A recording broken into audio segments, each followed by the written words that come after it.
नमस्कार दोस्तों। मुझसे कई लोग ये सवाल पूछते हैं, सर मुझे प्रॉपर्टी लोन क्यों नहीं मिल रहा।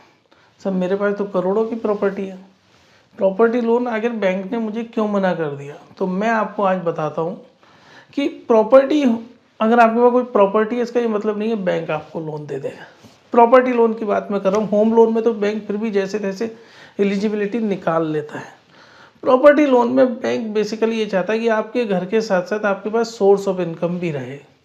मतलब आप बैंक को ये बताने में का वो करें कि आप लोन का रीपेमेंट कैसे करेंगे। देखो बैंक के पास इतना फालतू टाइम तो है नहीं कि वो आपकी ज़मीन गिरवी रखे, आपको लोन दे, आप डिफ़ॉल्ट करें, बैंक ज़मीन बेचे। क्योंकि बैंक ज़मीन बेचता है तो बहुत ज़्यादा एक्सपेंसेस एक्वर होते हैं उसको। अब बात करते हैं सैलरीड क्लास की। अगर यदि सैलरीड क्लास व्यक्ति जाता है बैंक के पास कि साहब मुझे लोन अगेंस्ट प्रॉपर्टी चाहिए, तो क्या क्राइटेरिया है। कुछ कंस्ट्रेंट आ जाती है सैलरीड क्लास में। पहली बात तो कि उसकी सैलरी कंसिडर करी जाती है। अब सैलरी अगर कंसिडर करी जाती है, किसी की 80,000 सैलरी है, तो बैंक ये मान के चलेगा 60% का फॉयर रेशियो, मतलब ये 48,000 रुपये तक की EMI दे सकता है। उसके अलावा वो और कुछ कंसिडर नहीं करता। अगर उसका रेंट कहीं किसी प्रॉपर्टी से आ रहा है तो छोटा मोटा रेंट कंसिडर कर लेगा, वो 20-30%, इससे ज़्यादा नहीं करेगा। तो ये बहुत बड़ी कंसर्न होती है।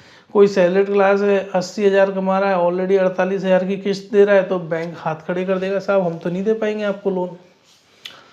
तो इस तरीके से अगर फॉयर रेशियो नहीं मैच किया तो सैलरीड क्लास को लोन नहीं मिल पाता। अब बात करते हैं डॉक्यूमेंट की। सिंपल डॉक्यूमेंट रिक्वायर्ड होते हैं। इनकम प्रूफ में आपका bank account statement, salary slip, form 16 लग जाता है, प्रॉपर्टी डॉक्यूमेंट लग जाते हैं, जितनी भी टाइटल डीड होती है। इस तरीके से लोन तो मिल जाता है, लेकिन कंस्ट्रेंट ये है कि आपका फॉयर रेशियो की वजह से ही सैलरीड क्लास में काफ़ी कम लोगों को लोन अगेंस्ट प्रॉपर्टी मिल पाता है। अब बात करते हैं बिजनेस क्लास की। देखो बिजनेस क्लास और सैलरीड क्लास में सबसे बड़ा फर्क ये है कि अगर कोई बिजनेस क्लास वाला लोन अगेंस्ट प्रॉपर्टी लेना चाहता है तो बैंक जैसे तैसे करके उसकी एलिजिबिलिटी निकाल लेता है। इधर से प्रॉफिट, उधर से प्रॉफिट, रेंट, ये फलाना ढिमका, कैसे ना कैसे करके काफ़ी हद तक निकल जाता है। लेकिन उसमें भी कुछ कंस्ट्रेंट है।